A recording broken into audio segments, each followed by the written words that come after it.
Hello everyone, once again आपका स्वागत है यूबॉर्न एकेडमी में। जैसा कि हम पहले बता चुके हैं कि हम इस चैनल में कक्षा 6 से कक्षा 10 तक की साइंस को पूरी तरह डिकोड करेंगे। क्लास 10th के अंतर्गत साइंस का 4th चैप्टर चल रहा है जिसका नाम है carbon and its compound, carbon और उसके यौगिक। आज हम सोप एंड डिटर्जेंट को डिस्कस करेंगे। यह इस चैप्टर का अंतिम वीडियो होगा नोट्स वाला। इसके बाद हम एनसीईआरटी इन-टेक्स्ट क्वेश्चन और एनसीईआरटी एक्सरसाइज को सॉल्व करेंगे। जिसने चैनल को अभी तक सब्सक्राइब नहीं किया वो सब्सक्राइब कर लें ताकि आपको पूरे वीडियो मिलते रहे। चलिए शुरू करते हैं। Carbon and its compound part 14। Soap and detergents, साबुन और अपमार्जक। Activity 4.10, take about 10 millilitre of water each in 2 test tube. आपको क्या लेना है? एक टेस्ट ट्यूब में 10 मिलीलीटर वाटर लेना है। 2 टेस्ट ट्यूब में, 2 परखने वाले में आपको 10-10 मिलीलीटर वाटर को रखना है। Add a drop of oil, cooking oil, to both the test tubes and label them as A and B. उसके बाद करना आपको उन दोनों टेस्ट ट्यूब में खाने वाला जो तेल है जिसको आप कुकिंग ऑयल पकाने में यूज करते हैं, उन दोनों टेस्ट ट्यूब में क्या करना है, कुछ ड्रॉप्स डाल देनी है और उसको लेबलिंग कर देनी है ए और बी से। To test tube B add a few drop of soap solution. उसके बाद टेस्ट ट्यूब बी में आपको कुछ मात्रा में सोप सोल्यूशन, ठीक है, पानी का जो विलयन होगा उसको डाल देना है। Now shake both the test tubes vigorously for the same period of time. उसके बाद दोनों जो टेस्ट ट्यूब हैं उसको आपको क्या करना है, पानी जैसे आपने उसमें तेल डाल दिया, ठीक है, तेल डालने के बाद उसको एक साथ क्या करना है, कुछ लंबे समय तक हिलाना है। मतलब टेस्ट ट्यूब को क्या करना है, आपको शेक करना है, ठीक है, जिससे क्या हो वो सोल्यूशन उन दोनों में मिक्स हो जाए। Can you see the oil and water layers separately in both the test tubes immediately after you stop shaking them? कुछ देर तक आपने परखनली को हिलाया, तो परखनली को जब आप क्या करेंगे, रोकेंगे, हिलाने से उसको रोक देंगे, तो उसके बाद उन दोनों की लेयर, ठीक, can you see the oil and water layers separately in both test tube, कि आप दोनों टेस्ट ट्यूब में पानी और तेल की जो परत है उनको अलग अलग देख पाते हैं या नहीं। Leave the test tube undisturb for some time and observe does the oil layer separate out. उसके बाद क्या करना आपको, कुछ देर के लिए जो टेस्ट ट्यूब है उनको क्या करना है, स्थिर करना है, स्टैंड कर देना है और उसके बाद ऑब्जर्व करना है। Does the oil layer separate out, क्या जो तेली लेयर है वो अलग होती है नहीं होती है। In which test tube does this happen first, किस टेस्ट ट्यूब में ऐसा आप पहले ऑब्जर्व कर पाते हैं। तो यहाँ पर क्या थी, एक एक्टिविटी थी, ठीक है, हमने क्या किया, 2 टेस्ट ट्यूब ली थी, 2 टेस्ट ट्यूब में क्या किया था, हमने पानी लिया था, फिर उसके बाद उसमें ऑयल डाला था, ऑयल डालने के बाद टेस्ट ट्यूब बी में हमने सोप सॉल्यूशन डाला था, फिर उसके बाद उसको तेजी के साथ क्या किया था, हिलाया था, टेस्ट ट्यूब को हिलाया था। तो हमने ऑब्जर्व करना था वहाँ पर कि किस टेस्ट ट्यूब में जो तेल की लेयर थी और जो पानी की लेयर थी उसको हम आसानी से अलग देख पा रहे हैं, ठीक है। तो ये वाला पॉसिबल एक्टिविटी थी यहाँ पर। This activity demonstrate the effect of soap in cleaning. Most dirt is oily in nature and as you know oil does not dissolve in water. इस एक्टिविटी के बेस पे हमने देखा कि सफाई में साबुन के प्रभाव कैसे दिखाई देता है, ठीक है, साबुन कैसे जो कपड़े होते हैं उनको साफ करता है। Most dirt is oily in nature, जो क्या होते हैं, अधिकांश, मोस्टली का मतलब अधिकांश है, जो मैल होता है, डर्ट होती है मैल, वो किसके बेस पे होता है, ऑयल इन नेचर, ठीक है, ऑयली नेचर उसका पॉसिबल होता है, तैलीय पदार्थों से बने हुए होते हैं। Oil does not dissolve in water, और आप यह भी जानते हैं कि जो पानी है, पानी में तेल घुल नहीं पाता है। The molecules of soap are sodium or potassium salts of long chain carboxylic acids. जो सोप के मॉलिक्यूल है, यानी साबुन किससे बनता है, सोडियम और पोटेशियम के क्या होंगे, मतलब देखो कार्बो लॉन्ग चेन हाइड्रोकार्बन्स होते हैं, ये वाला हमारे पास इस ढंग से आप देख पाओगे इसको, ठीक है, लॉन्ग चेन हाइड्रोकार्बन्स है, तो इसमें क्या होगा, कार्बो सोडियम और पोटेशियम के क्या होंगे, सॉल्ट होंगे। तो इसके जो ए पार्ट होगा इसमें C double bond O N A group इसके साथ अटैच होगा, इसमें एन ए भी जुड़ा होगा इसके साथ, ठीक है। तो ये हमारे पास क्या होगा, लॉन्ग चेन फैटी एसिड्स होते हैं। The ionic end of soap dissolve in water while the carbon chain dissolve in oil. जो आयनिक पार्ट है, सोप का 2 पार्ट बोला हमने, देखो मैं फिर दिखा देता हूँ, ये ढंग से बनता है, C double bond O N A. तो ये वाला जो पार्ट होगा, ठीक है, आयनिक पार्ट है, C double bond O N A, ये आयनिक पार्ट हो जाएगा। तो ये आयनिक पार्ट क्या होता है, वाटर में डिजॉल्व होता है, जबकि ये जो ये वाला एंड होगा ये क्या होता है, नॉन आयनिक। यहाँ पर कौन सा ग्रुप होगा, CH3 ग्रुप। तो CH3 ग्रुप क्या होगा, वाटर में इनसॉल्युबल है, ठीक है, वाटर में क्या है, डिजॉल्व नहीं होता है। तो ये किस में डिजॉल्व होगा, ऑयल में। तो दो पार्ट हो गए, एक वाटर में डिजॉल्व होने वाला आयनिक पार्ट और दूसरा वाटर में डिजॉल्व नहीं होने वाला यानी ऑयल में डिजॉल्व होने वाला कौन सा पार्ट है, बोलेंगे इसको हम non ionic part. The soap molecules दस फॉर्म स्ट्रक्चर्स कॉल्ड मिसेल्स, ठीक है। इस तरीके से जो सोप मॉलिक्यूल होते हैं, साबुन के जो अणु हैं, एक मिसेल की संरचना तैयार करते हैं। आगे आप इसको पिक्चर में देखोगे, where one end of the molecule is towards the oil droplet while in the ionic end faced outside. जिसमें क्या होता है, जो आयनिक एंड होता है, ठीक है, दो सिरे बताए ना हमने अभी, एक क्या होगा आयन जिसमें दो प्रेजेंट होंगे, carboxy COO negative Na positive, तो वो वाला जो आयनिक पार्ट है, ठीक है, वो बाहर की तरफ रहेगा, जबकि जो उसका दूसरा एंड है, जो नॉन आयनिक एंड है, वो अंदर की तरफ रहेगा। ये वाला देख पा रहे हैं आप इसको। तो ये क्या होता है, मिसेल फॉर्मेशन करते हैं यहाँ पर। तो ये क्या है, ये वाला जो पार्ट हो गया आयनिक पार्ट है, ठीक है। कौन सा पार्ट हो गया, मैं दोबारा बता देता हूँ, C⋅O नेगेटिव Na पॉजिटिव, इस ढंग से था। तो Na तो यहाँ पर इसने दिखा रखा है, ये सोडियम आयन यहाँ पर दिखा रखा है। तो दूसरा पार्ट क्या होगा इसके साथ, CO नेगेटिव। तो ये आयनिक पार्ट है, ये बाहर की तरफ रहेगा। और नॉन आयनिक पार्ट, ठीक है, ये वाला जो पार्ट था, इस ढंग से मैंने बताया था ना, ये क्या इस पर कौन सा ग्रुप है, CH3 ग्रुप इसमें प्रेजेंट होगा। तो ये जो पार्ट होगा ये अंदर की तरफ रहेगा। ये नॉन आयनिक पार्ट किस में डिजॉल्व होता है, ऑयल में, जबकि जो आयनिक पार्ट होगा, ये वाला पोर्शन जो बाहर की तरफ है, ये किस में डिजॉल्व होगा, वाटर में। तो इस ढंग से हमारे पास क्या होता है, मिसेल फॉर्मेशन होती है। 100 से ज़्यादा, ठीक है, 100 मॉलिक्यूल्स मिलेंगे सोप के ऑटो मिलेंगे तो मिसेल्स फॉर्मेशन कर देते हैं। This forms an emulsion in water, ये क्या करते हैं, वाटर में, जल में क्या बनाते हैं, इमल्सन का निर्माण करते हैं। The soap micelles thus help in dissolving the dirt in water and we can wash our clothes clean. ठीक, इस ढंग से क्या होता है, जो सोप मॉलिक्यूल्स हैं वो वाटर में क्या है, डिजॉल्व है, ठीक है, यानी जो डर्ट है वो डर्ट क्या होती है, पानी में घुल जाती है। घुलने के बाद इस प्रकार साबुन का जो मिसेल पानी मैल की मात्रा में मैल को पानी में घोलने में क्या होता है, मदद करता है, ठीक है, और जिससे क्या होता है, हमारे कपड़े साफ हो जाते हैं। Can you draw the structure of the micelle that would be formed if you dissolve soap in hydrocarbons. क्या आप मिसेल की संरचना बना सकते हैं, ठीक है, इस ढंग से बनाया था ना आपने, ये याद आ रहा है। तो इसमें 100 मॉलिक्यूल्स से ज़्यादा होंगे तो वो क्या बनेगा, मिसेल फॉर्मेशन कर लेता है। तो क्या आप मिसेल की संरचना बना सकते हैं जो साबुन को हाइड्रोकार्बन में घुलने से बनाता है, ठीक है। तो यह पार्ट हो गया पॉसिबल दिखा रहे मिसेल्स, ठीक है। तो मिसेल के बारे में यहाँ पर हम थोड़ा डिस्कस जानकारी लेते हैं। Soap are molecules in which the two ends have differing properties.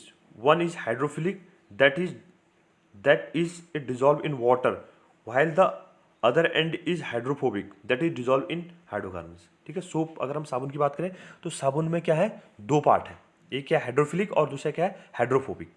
तो हाइड्रोफिलिक जो पार्ट होगा, हाइड्रोफिलिक का मतलब क्या है, वाटर अट्रैक्शन पार्ट। जो हाइड्रोफिलिक पार्ट होगा वो वाटर में डिजॉल्व होता है। यहाँ पर लिखा हुआ hydrophilic part that is dissolve in water, ठीक है। हाइड्रोफिलिक को हिंदी में बोला जाता है जल रागी। तो जल रागी पार्ट होगा एक, हाइड्रोफिलिक का मतलब क्या है, जल रागी। तो एक पार्ट वाटर में डिजॉल्व होगा और दूसरा part second and that is hydrophobic. Phobic का अर्थ होता है डरना, ठीक है। तो जल विरागी होगा ये। तो जो दूसरा पार्ट होगा वो किस में डिजॉल्व होगा, हाइड्रोकार्बन्स में। देखो मैं इसको फिर बताता हूँ, ये वाला पार्ट देखा था ना हमने, तो इसमें ये क्या थे हमारे पास, ये वाला आयनिक पार्ट है। तो ये क्या होगा, ये वाला पार्ट वाटर में डिजॉल्व होगा, जबकि ये वाला जो पार्ट होगा ये किस में डिजॉल्व होगा, ऑयल में, ठीक है। क्योंकि नॉन पोलर नेचर का है और ये पोलर नेचर का, वाटर पोलर नेचर का होता है, तो polar dissolve in polar ions, ठीक है, polar solid dissolve in polar ions. तो इस तरीके से जो मिसेल्स हैं उसमें दो पार्ट, सोप के जो मॉलिक्यूल होंगे उसमें दो पार्ट बन जाएंगे। एक क्या होगा हाइड्रोफिलिक पार्ट, दूसरा क्या होगा hydrophobic part. Hydrophilic part water में डिजॉल्व होगा और हाइड्रोफोबिक पार्ट ऑयल में डिजॉल्व होगा। When soap is at the surface of water, the hydrophobic tail of soap will not be soluble in water and the soap will align along the surface of water with the ionic end in water and the hydrocarbon tail producing out of water, ठीक है। जब क्या कहते हैं हम, साबुन जल की सतह पर होता है, ठीक है। When soap is at the surface of water, जब क्या होगा, साबुन जल की सतह पर होगा, तब इसके अणु अपने आप को इस तरह से व्यवस्थित कर लेते हैं कि इसका आयनिक सिरा, ठीक है, कौन सा कह रहे हैं हम, हाइड्रोफिलिक पार्ट, ठीक है। तो आयनिक सिरा हाइड्रोफिलिक पार्ट किसकी तरफ होगा, अंदर की तरफ हो जाए, ठीक है। जबकि जो हाइड्रोकार्बन, जिसे क्या बोला था हमने, हाइड्रोफोबिक पार्ट, ठीक है। हाइड्रोकार्बन में दोबारा बता देता हूँ, ये वाला हाइड्रोकार्बन वाला पार्ट होगा, ये वाला लॉन्ग चेन, ठीक है। तो हाइड्रोकार्बन जिसे क्या बोलते हैं हाइड्रोफोबिक पार्ट, तो हाइड्रोफोबिक पार्ट जो होगा वो जल से बाहर की तरफ हो जाता है, ठीक है। टेल जो होगी हाइड्रोफिलिक एंड, देखो ये वाला जो पार्ट है फिर बताता हूँ, देखो ये तो डबल बॉन्ड OONA पॉजिटिव, ठीक है। तो ये क्या है हाइड्रोफिलिक पार्ट है, ये क्या है हाइड्रोफिलिक पार्ट और ये क्या है हाइड्रोफोबिक पार्ट। तो इस ढंग से अरेंज हो जाएंगे कि ये वाला सिरा, ये जो लॉन्ग चेन हाइड्रोकार्बन वाला पार्ट है ये अंदर की तरफ हो जाए, और ये वाला जो पार्ट होगा आयनिक पार्ट वो किसकी तरफ, बाहर वाटर की तरफ पॉसिबल बन जाए, ठीक है। तो याद रखिएगा, तो ये टेल है और ये क्या है इसका हेड, तो हेड एंड टेल, ठीक है। Tail producing out of water, ठीक है। टेल कहाँ की तरफ चले जाएगा, पानी से बाहर की तरफ या पानी से दूर चले जाएगा। तो इस ढंग से क्या होगा, इसमें दो पॉसिबल आयन बन जाते हैं। Inside water, these molecules have a unique orientation that keeps the hydrocarbon portion out of the water, ठीक है। जल के अंदर इन अणुओं की इस ढंग से व्यवस्था की जाती है जिससे कि हाइड्रोकार्बन यानी जो हाइड्रोकार्बन वाला पार्ट होगा, जिसे क्या बोला था हमने हाइड्रोफोबिक, तो हाइड्रोकार्बन वाला जो सिरा होगा वो किसकी तरफ होगा, जल से बाहर हो जाए, out of the water. This achieved by forming cluster of molecules in which the hydrophobic tails are in the interior of the cluster and the ionic ends are on the surface of the cluster, ठीक है। ऐसा करके cluster का मतलब क्या, गुच्छा जैसा बना देना, ठीक है। तो इस तरीके से हमने क्या कहा, हाइड्रोफोबिक पार्ट बाहर की तरफ, अंदर की तरफ, और हाइड्रोफिलिक पार्ट बाहर की तरफ, ठीक है। हाइड्रोफिलिक पार्ट आयनिक है और हाइड्रोफोबिक पार्ट नॉन आयनिक है, ठीक है, हाइड्रोकार्बन वाला पार्ट होगा। तो ऐसा करने से जो अणु का गुच्छा होगा, ठीक है, बना गुच्छा क्लस्टर जो बना होगा, बनने के कारण होता है, क्लस्टर बनने के कारण होता है जिसमें जल विरागी पूंछ यानी टेल गुच्छे से आंतरिक हिस्से में होती है, जबकि इसका आयनिक सिरा गुच्छे से बाहर की सतह पर होता है, ठीक है। तो इस ढंग से हमारे पास क्या होगा, पॉस्मेगा out of the end of the surface of the water cluster. This formation is called micelle, ठीक है। इस संरचना को क्या बोलते हैं हम, मिसेल कहते हैं। Soap in the form of a micelle is able to clean since the oily dirt will be collected in the center of the micelle। इस तरीके से सोप होता है, वो जो डर्ट के पार्टिकल्स हैं उन पार्टिकल्स को साफ करने में अपनी महत्वपूर्ण भूमिका निभाता है या साफ किया जाता है, क्योंकि इसके पीछे क्या कहा हमने, सोप में दो पार्ट थे, ठीक है, hydrophilic and hydrophobic. Hydrophilic part water में सॉल्युबल हो जाएगा और हाइड्रोफोबिक पार्ट वाटर में इनसॉल्युबल है। तो किस में सॉल्युबल होगा, जो हाइड्रोकार्बन्स हैं लॉन्ग चेन वाले जो फैटी एसिड्स हैं, तो उसमें डिजॉल्व हो जाएगा। तो वो क्या कर देते हैं, जो डस्ट होगी उसको साफ कर देते हैं। The micelles stay in the solution as a colloid and will not come together to precipitate because of ion ion repulsion, ठीक है। यहाँ पर क्या होता है, जो मिसेल है जो सॉल्यूशन है उसमें क्या बनाते हैं, कॉलॉइड के रूप में बने रहते हैं तथा आयन आयन विकर्षण के कारण ये अवक्षेपित नहीं होते हैं, ठीक है, प्रेसिपिटेट के रूप में अलग नहीं होंगे। Thus the dirt suspended in the micelles is also easily rinsed away, ठीक है। इस तरीके से क्या होगा, जो मिसेल है, ठीक है, मिसेल में तैरते मैल आसानी से हटाए जा सकते हैं। The soap micelles are large enough to scatter light, hence a soap solution appears cloudy, ठीक है। साबुन के मिसेल प्रकाश को क्या करते हैं, स्कैटर कर देते हैं, प्रकर्णित कर देते हैं। यही कारण है कि जो सोप होगा, ठीक है, सोप का घोल बादल जैसा दिखाई देता है। सोप सॉल्यूशन अपीयर्स क्लाउडली, ठीक है। सोप का जो विलयन होगा वो किसकी तरह दिखाई देगा, बादल की तरह अब दिखाई देता है। Effect of soap in cleaning, ठीक है। तो ये दिखा रखा है डस्ट पार्टिकल कैसे इसमें होता है। तो ये देखो, तो ये हमारे पास क्या थे, लॉन्ग चेन हाइड्रोकार्बन वाला पार्ट है और आयनिक पार्ट है। तो ये आयनिक पार्ट हो गया बाहर की तरफ, ठीक है, सोडियम आयन और पोटेशियम के आयन होते हैं इसमें। और ये वाले क्या होगी, इसकी टेल हो गई, तो ये अंदर की तरफ है। तो ऑयल पार्टिकल में क्या, ऑयल या जो डस्ट पार्टिकल है उसमें ये हाइड्रोकार्बन वाली चेन घुली रहेगी, जबकि जो ये वाला पार्ट होगा, ठीक है, इसी केस में वाटर में डिजॉल्व होगा। तो इस ढंग से हमारे पास बन जाता है। तो यहाँ पर देखो क्लस्टर फॉर्मेशन कर रखी है ये वाला पार्ट, ठीक है। तो इस ढंग से क्या होगा, डर्ट और जो ऑयल के पार्टिकल्स होंगे वो पानी से बाहर आ जाएंगे, ठीक है। और साबुन का जो सोल्यूशन है पानी में वो किसकी तरह दिखाया जाता है, क्लाउडी सरफेस बन जाती है। एक्टिविटी 4.11, ठीक है। इस क्रियाकलाप को देखता हूँ यहाँ पर क्या एक्सप्रेशन किया गया है।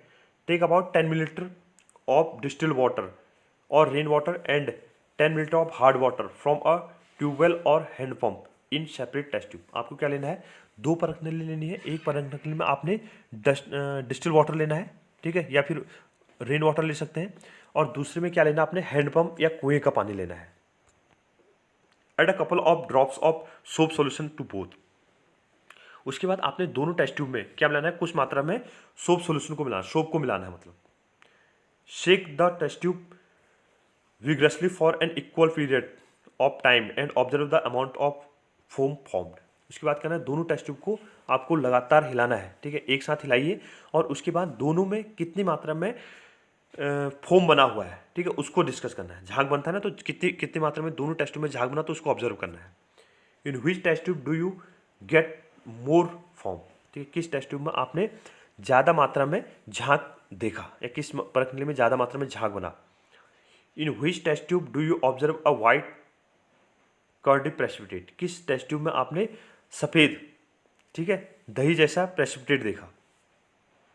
Note for the teacher, if hard water is not available in your locality, prepare some hard water by dissolving hydrocarbonates, sulphates, chlorides of calcium or magnesium in water.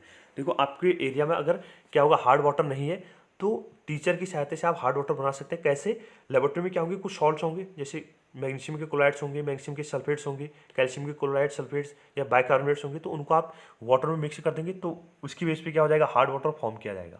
क्योंकि हार्ड वाटर बनता किससे है, calcium or magnesium के ही क्या होते हैं, वहाँ पर सॉल्ट होते हैं। तो आप इसमें क्या देखोगे, जो यहाँ पर जो हार्ड वाटर बनाएंगे तो उसमें फोम कम बनेगा। क्या कहा हमने, जो हार्ड वाटर आपने बनाया, या हार्ड वाटर जो होगा उसमें कुएं का पानी जो होगा या जो ट्यूबवेल हैंडपम्प का जो पानी होगा उसमें फोम कम बनेगा, जबकि जो डिस्टिल वाटर होगा, ठीक है, जो क्या था रेन वाटर डिस्टिल वाटर होगा, उसमें झाग ज़्यादा बनेगा। Activity 4.12, take 2 test tube with about 10 millilitre of hard water in each. आपको क्या लेना है, उसके बाद 2 टेस्ट ट्यूब लेनी है और उसमें 10 मिलीलीटर क्या लेना है, हार्ड वाटर लेना है। Add 5 drops of soap solution to one and 5 drops of detergent solution to the other. उसके बाद आपको जो 2 टेस्ट ट्यूब थे उसमें से एक में आपको 5 ड्रॉप से क्या डालनी है, साबुन की डालनी है, और दूसरे टेस्ट ट्यूब में आपको 5 ड्रॉप्स किसकी डालनी है, डिटर्जेंट की डालनी है। Shake both test tubes for the same period. उसके बाद दोनों टेस्ट ट्यूब को आपको एक ही टाइम पीरियड के लिए करना है, घोलना है, ठीक है, मतलब आपको उसको क्या करना है, हिलाना है या डिजोल्व करना है।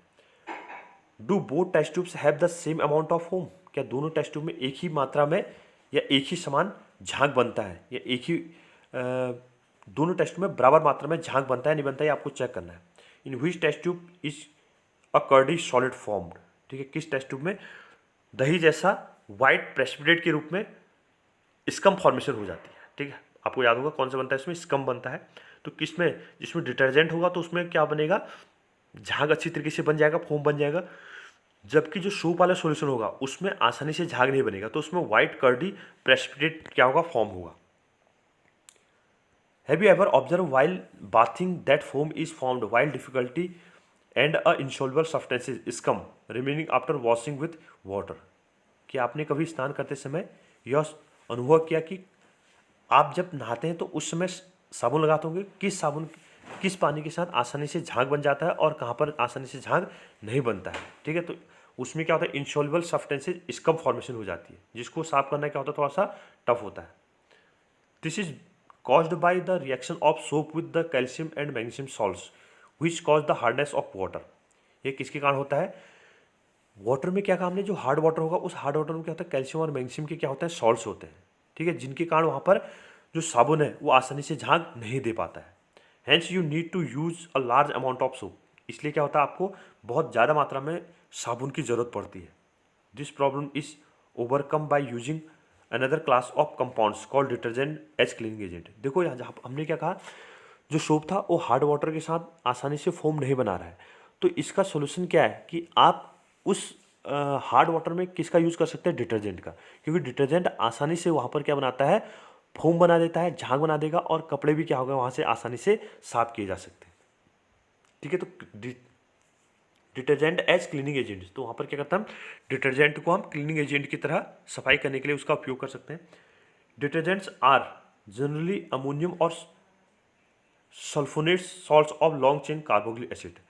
जो डिटर्जेंट होते हैं, ठीक है, अपमार्जक होते हैं, और पारदर्शक किसके, अमोनियम और सल्फोनेट क्या होते हैं, लॉन्ग चेन कार्बोक्सिलिक एसिड्स होते हैं, ठीक है, यहाँ पर भी क्या होगा, लॉन्ग चेन कार्बोक्सिलिक एसिड होगा, बट यहाँ पर वहाँ पर क्या था, सोप के लिए क्या था, सोप में क्या था हमारे पास, C11ONA सोडियम और पोटेशियम के सॉल्ट थे, ठीक है। जबकि हम यहाँ पर क्या कह रहे हैं, जो हमारे पास डिटर्जेंट होंगे वहाँ पर क्या होगा, अमोनियम NH4, ठीक है, पॉजिटिव NH4 अमोनियम आयन होता है, और सल्फोनेट आयन, ठीक है, SO3H।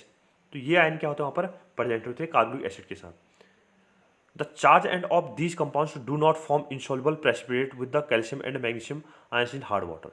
यहाँ पर जो चार्ज आयन है अमोनियम आयन और जो सल्फोनेट आयंस है, ठीक है, अमोनियम और सल्फोनेट जो आयन होंगे वो साबुन हार्ड वाटर के साथ इनसॉल्युबल प्रेसिपिटेट किसके, कैल्शियम और मैग्नीशियम के नहीं बनाते। जो हार्ड वाटर है, हार्ड वाटर के साथ क्या होता है, प्रेसिपिटेट फॉर्मेशन नहीं होती है, ठीक है। यहाँ पे क्या होता है, झाग बन जाता है, और प्रेसिपिटेट के रूप में क्या होगा, अवक्षेप के रूप में यहाँ पर अलग नहीं किया जाएगा। दस they remain effective in hard water, ठीक, इसलिए हम क्या कह सकते हैं, जो डिटर्जेंट है वो हार्ड वाटर में क्या है, ज़्यादा इफेक्टिव है। Detergents are usually used to make shampoos and product of cleaning clothes, ठीक है। जो क्या है, डिटर्जेंट्स हैं, सामान्यतः जो अपमार्जक हैं, उनका उपयोग शैम्पू और कपड़े धोने के जो प्रोडक्ट हैं उनमें किया जाता है, ठीक है। क्लीनिंग क्लॉथ्स शैम्पू बनाने में, या फिर क्या होगी, अदर प्रोडक्ट होंगे जिसमें आसानी से क्या बन सके, झाग बन सके, तो उनके लिए किया जाता है। ये हमारे पास यहाँ पर एनसीईआरटी का नोट्स वाला पोर्शन कंप्लीट होता है। इसके बाद अगला जो वीडियो आएगा उसको हम इन टेक्स्ट क्वेश्चन, और उसके बाद लास्ट वीडियो में हम क्या देखेंगे, NCERT exercise. Thank you. Video को लाइक कीजिए, शेयर कीजिए और सब्सक्राइब